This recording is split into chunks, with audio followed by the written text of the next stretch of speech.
I think Blackmagic finally nailed it with this one.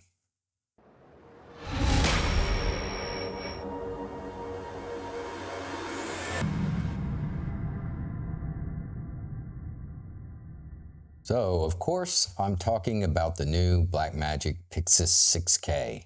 Everybody's talking about it. I might as well talk about it too. It's not a rental. I actually purchased this camera for a job that I had coming up, and I really just wanted to move on from my pocket cinema camera 6K to a much better camera. And we're going to talk about what makes this camera much better. I think somebody on the set asked me, why is this camera better than the Pocket 6K? The first thing I mentioned was the full frame sensor. Why full frame sensor? It tends to be what camera companies are moving towards today, and I think that was smart for Blackmagic to move from Super 35 to full frame. Another thing was the L-mount alliance. Now, I will say one of the downsides on purchasing this is you have to choose. You have to choose between an EF mount, an L mount, or PL mount. So if you have EF mount lenses, the PL mount's not going to work for you. And if you want to go from EF to a PL mount, then the EF mount's not going to work for you. Since I own a bunch of EF mount lenses, the only logical thing to do was to go with the L mount. No problem with the L mount. First thing, putting on the adapter, it really was a tight, snug fit. I still got some play with the PL mounts and the EF mounts on the front, but if you bolt down the lenses, it's not really such a big deal. Next thing I explained to them was the OLPF filter in the front of the camera. Don't know if you can see that there. It reduces moire and also is beneficial for reducing IR pollution. It's what they also put in their 12K Ursa Super 35 OLPF edition, and also is coming in the new cinema camera. One of the other factors about it is the ability to have SDI. Now I have an SDI port and the USB-C port in the front, which can also run dual monitors. So I can run the EVF out here. I can run some monitors, which we'll talk about in a minute. And I can put transmitters or monitors on the SDI on the back. That's very smart to be able to have two monitors working if needed, or a monitor and transmitter or anything like that. Before, you had one HDMI, which I'm not a big fan, but you had one HDMI and you had to always pass through, go loop through to another monitor and then loop through to a transmitter. And every time you make those loops, you start getting latency if you're trying to pull focus, or it doesn't matter for a director's monitor, so to say, or client monitor, but it does matter if you're pulling focus. Now you have a 12G SDI port, and I'm really happy to see Blackmagic go back to an affordable camera with an SDI port like their original Blackmagic production camera and Blackmagic cinema camera.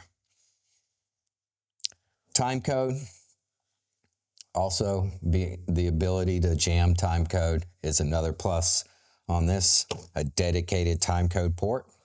They didn't skip with the USB-C out the back, so I'm able to use the SSD still. I think this port is even faster than the Blackmagic Pocket Cinema cameras. I've been recording 3:1 constant quality bitrate with the USB-C to my SSD and had no problems doing it in 50 frames, 6K, well, 48 frames, 6K, or 60 frames in 4K, which is cropped, of course. 4K, 60, you're going to crop down to Super 35, but still faster than I can't get 3:1 constant quality out of my Blackmagic Pocket Cinema Camera 6K like that.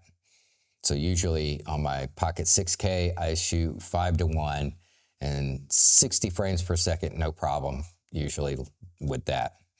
3:1, taking your chances there. So it seems to be a much faster USB-C port. Could completely be wrong about that, but from my test, looks like it is. Now we got to go to what everybody always is talking about, and it's form factor. And having the footballs, the Pocket 4K and the Pocket 6K, I have to say the form factor is absolutely a definite positive with this camera. I know a lot of people on the internet, they complain like, oh, this isn't an updated camera. It's still the cinema camera 6K in a different body and things like that. And yeah, that's true. It still is, but it still isn't. It didn't have SDI and time code, all aluminum metal configuration, form factor, completely riggable. The dual CF Express slots on the back. That is also, that's one of the downsides. This door is flimsy. I've heard other people talk about that, but the door is flimsy, but get over it. It's not a big deal for me. It's not a deal breaker for me. Audio, of course, you had in the other ones, the micro or the mini XLR you had in the cinema camera, but the other thing is the Ethernet port that you did not have there, and the 2-pin Lemo, which is a big upgrade to what the football-looking pocket cinema cameras were using. Just a standard Lemo is perfect, and also in my researches, you can connect this to the DJI, and the DJI will now function with this camera. I don't own a DJI Ronin, so I won't be testing it on the Ronin, but I do own another different company gimbal, and I will be putting this big boy on that gimbal and seeing if my purchase was worth it, because that was the biggest thing about the football pocket cinema cameras and the cinema camera 6K full frame, was putting it on a gimbal. It was so impossible to actually balance the gimbal. It took half an hour just to get everything perfectly balanced right, and then once you got there, you were okay, but you made a lens switch or something like that, and then you were off balance, and then there you are again, wasting another 30 minutes trying to get the thing balanced again. So I am going to do a gimbal test with this guy in the near future. One thing I will say is the weight. The weight, perfectly distributed camera, but it is much heavier than I anticipated. Once I got it in my hands, I realized, wow, this is a beast. It's definitely not a toy. I know a lot of people make fun of the pocket cameras, like it's a toy. No, they're not toys. They are affordable cameras with great sensors and great image quality and great color science, and the ability to shoot ProRes on the pocket cameras, and B-RAW is definitely a better advantage than most cameras that you're going to pay twice the money for. But definitely now you can say nobody can call this a toy. It's a very solid camera. A couple other complaints I've always heard. I've seen people complain. I would never complain about this, but I've seen other people complain. Oh, the monitor doesn't flip out. The monitor's on the side. Doesn't concern me at all. I'm going to use a monitor out the front or a monitor out the back and transmit and go that route. I always want a bigger monitor. I have a 7-incher that I'm going to use on this guy, and that's much better than the little 5-inch monitor.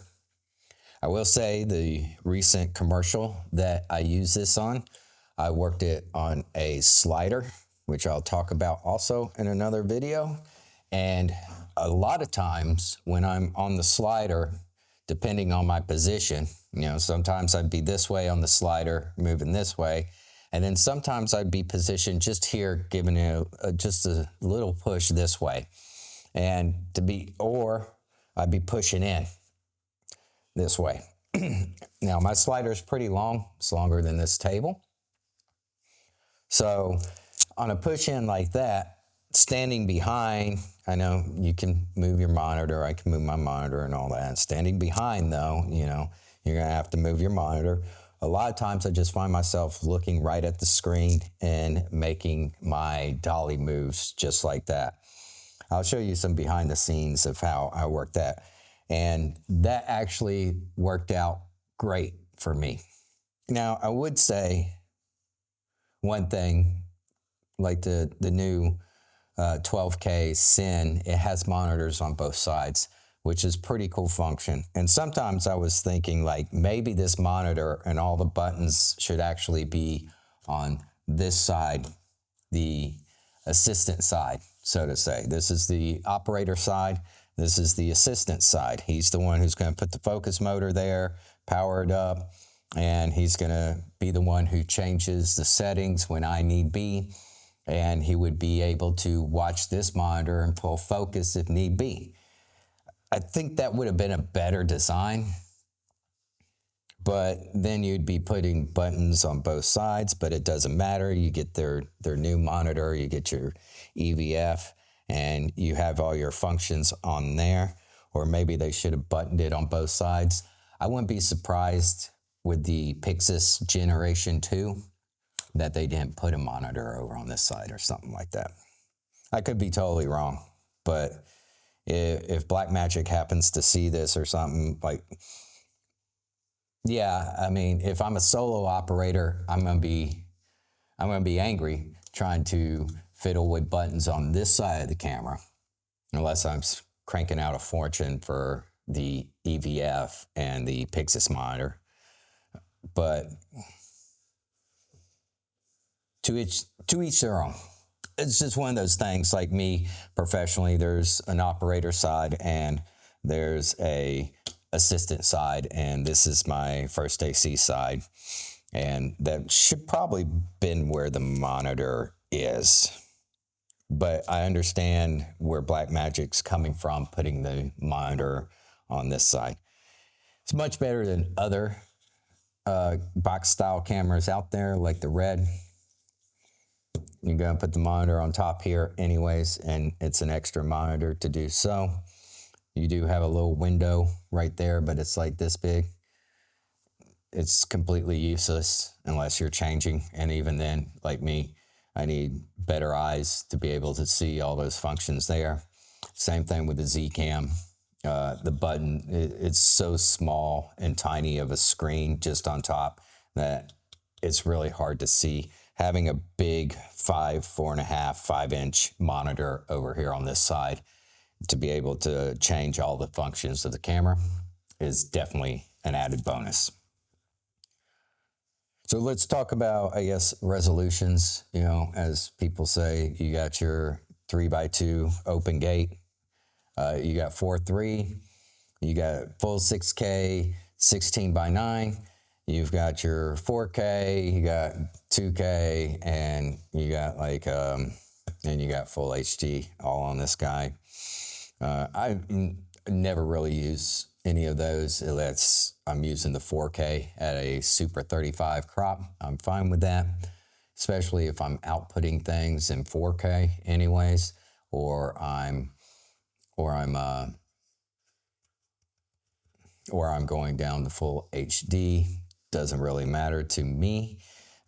Having the ability to shoot 60 frames per second at 4K, yeah, so what? It's not full frame. So what? It's cropped a little bit. Not really a game changer for me, especially for the price of this guy. If you don't want cropping when you change it to higher frame rates, you need to be buying an Ursa. You just do. Ursa can shoot up to 300 frames per second, I think in 8K without cropping. I may be wrong on that, but double check those specs. They do shoot up to 300 frames per second. And, you know, it's a super 35 millimeter sensor, or you can go up to $15,000 for the new Ursa 12K cinema camera that they're coming out with. I rigged it out with the Tilta cage, basic, simple. I got the total package, Tilta cage with the top handle, has the SSD holder here. I really don't like the SSD holder that Blackmagic had given you in the box. It's a nice freebie.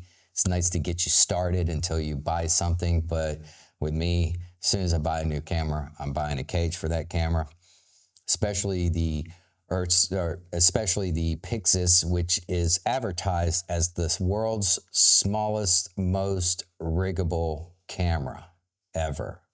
World's most riggable full frame camera. Let's say that's what it is. And very true about that. It is very versatile, very riggable. The Tilta cage I've been very happy with all the mounting points, the LWS sliding plate at the bottom, like a dove plate, like a dovetail. I think they call that an LMS on an Arri Alexa. I went with the Tilta BPU battery to V-mount battery, which is nice. Keeps the camera really balanced, especially when you're going to put on larger lenses on that, and then to have the big V-mount back here. It's sad about this is it's not perfect of a V-mount. It's not my favorite V-mount out there. I think it's meant more for smaller batteries. I'm not a big fan of those smaller batteries. I have a ton of big V-mount batteries laying around the studio that I've used on my Blackmagic Pocket and other cameras, so I want to keep this guy going.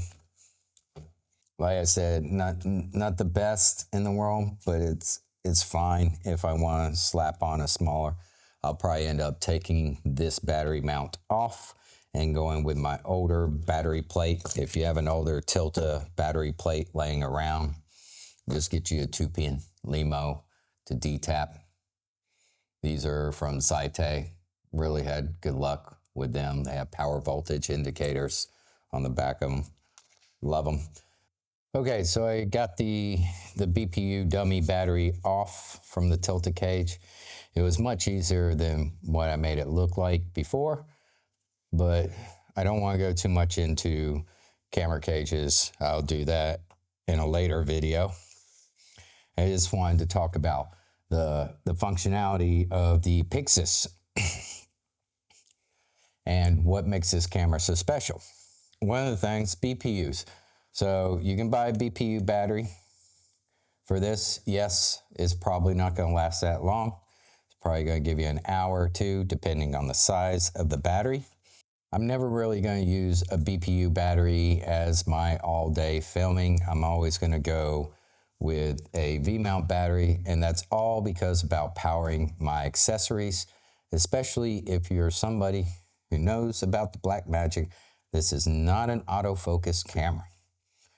It has autofocus, just not continuous autofocus. It doesn't follow people, it doesn't do that. If you're just doing an interview setup and you tap and you can focus with the screen there, you double tap, you can focus in on their eyes, and then you're done, and then the camera's never gonna move, not a big deal. But I shoot a lot of stuff where the camera's constantly moving, so I need to be able to pull focus. That focus motor needs power.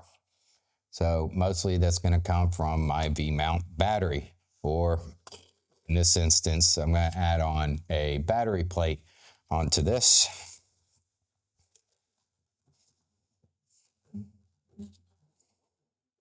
Kind of like so.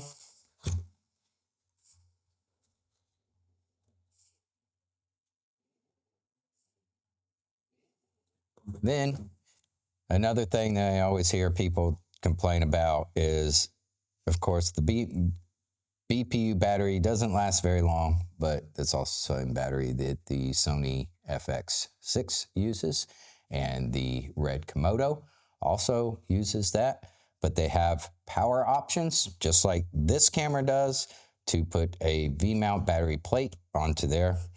And what you can do is you can hot swap the batteries. So if the camera runs power low from the V-mount, which it did, this camera and all my accessories really sucked some batteries. I went through, in a 12 to 13 hour day, I went through 2 to 3 batteries minimum. But the biggest factor is if you have to swap V-mount batteries, you still got your BPU battery back here, keeping information inside the camera so you don't have to resync time code all the time. So if you're jamming time code and you got to swap batteries and you pull out the battery, the BPU or the V-mount, and you have nothing powering the camera, you're going to have to jam the time code again.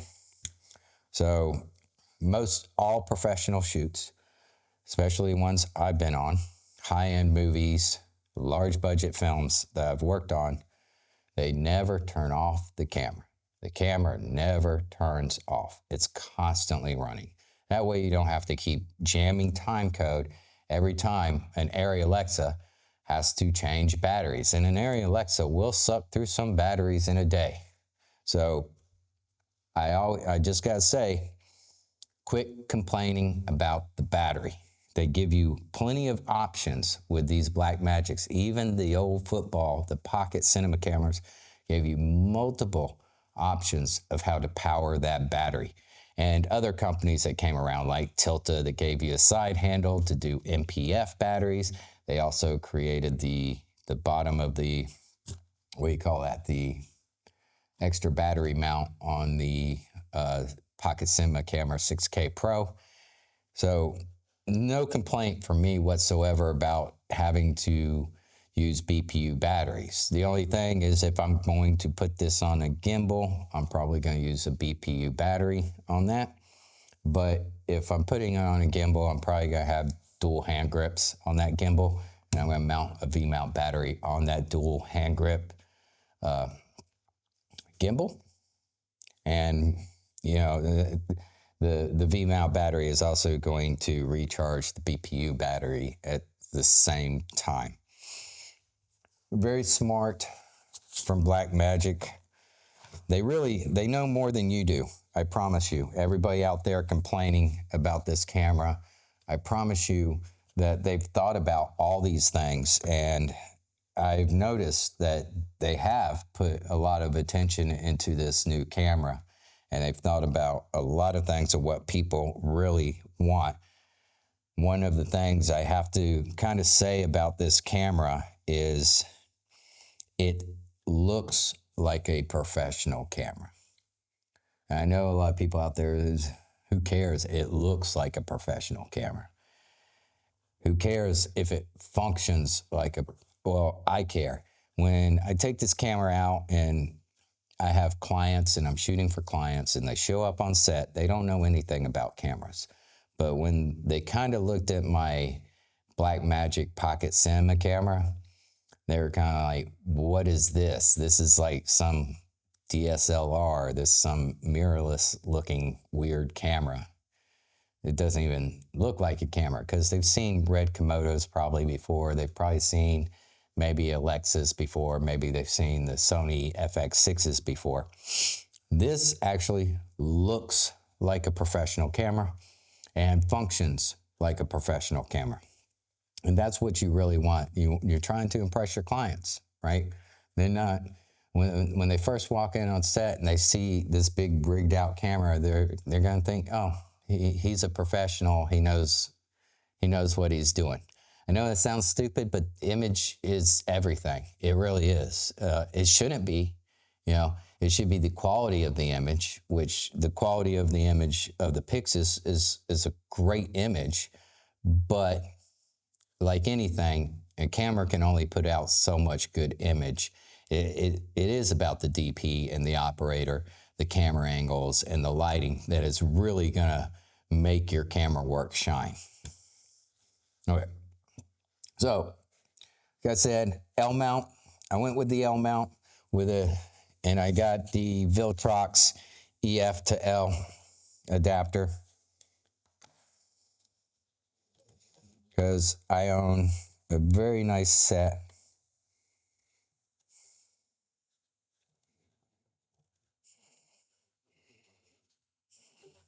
Very nice set of Zeiss CP2 compact prime lenses, cinema lenses, fully manual. Again, no autofocus here. Gotta have somebody pull the focus for me. But I've owned these for 5 years. I've used them on my Blackmagic cameras, both my pocket and my 6K camera. And as you can see here with the battery in the back and the heavy lens on the front is perfectly balanced. Before, if I took that off, is always going back this way. That's all I'm going to really discuss with you. I hope you watch the behind the scenes of the commercial and some of the images that I put out from that commercial so you can get an idea of how this camera works and what this camera looks like. And the last thing I want to talk about is what a lot of people have discussed is the monitor situation. If this is your first camera, no big deal. You buy the pieces as you go with this camera, but a lot of people who are purchasing this camera have already purchased cameras in the past. And more than likely, you've already purchased a monitor and some extra little things. So the last thing you probably want to do, like myself, is go out and buy another monitor. And I'm the same. I don't want to go out first thing and have to spend money on a new Pyxis monitor or the EVF or anything like that. Eventually, I do want to get one, but it's not the first thing I really want to purchase. I want to be able to use my monitors from previous. Well, the first thing I had an issue with was the Atomos did not work with it. And I really don't understand why the Atomos did not work with it. I think because the Atomos is an external recorder and not just a monitor, and it's trying to grab 4K images. And this EVF, I believe, is only putting out 1920 by 1080 full HD capabilities. It's not putting out 4K capabilities.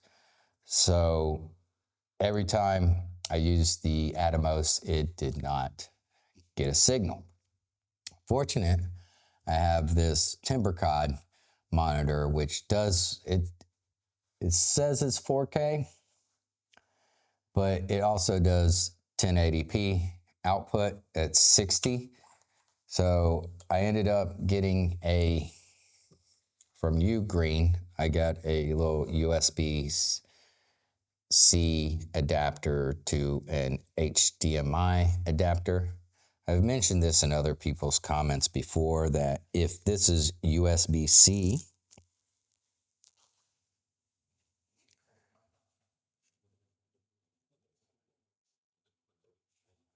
if this is USB-C, then you should be able to just get an adapter for it and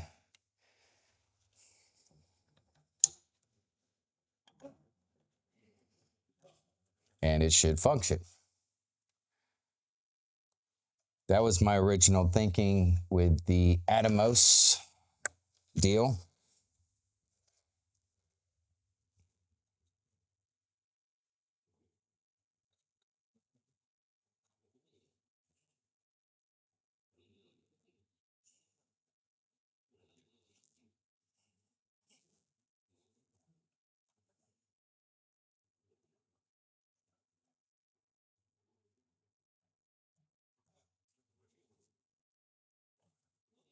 It really seemed to line up that great.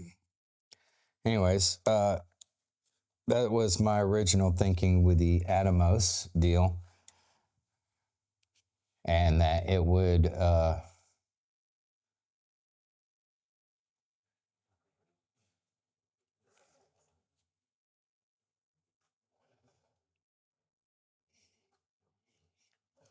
just plug right up.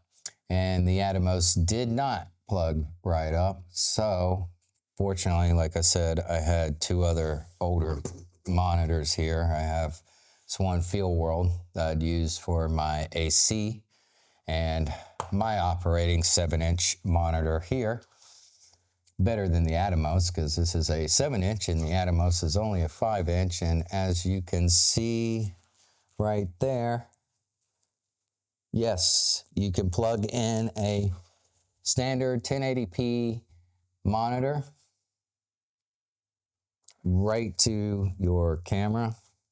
Let's take this off. Let's go to...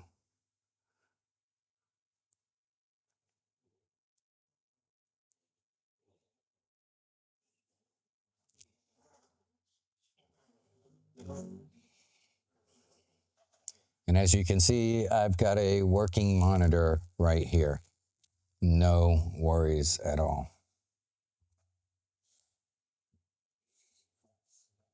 So yes, it has to be the right monitor. If you probably got a Blackmagic, I've seen somebody else use a Blackmagic video assist monitor and worked good with that. You're not going to record any Apple ProRes from that monitor, but at least it gives you a viewing monitor so you don't have to go out there and purchase one from Blackmagic or the EVF, which eventually I want to get the EVF, but not right now.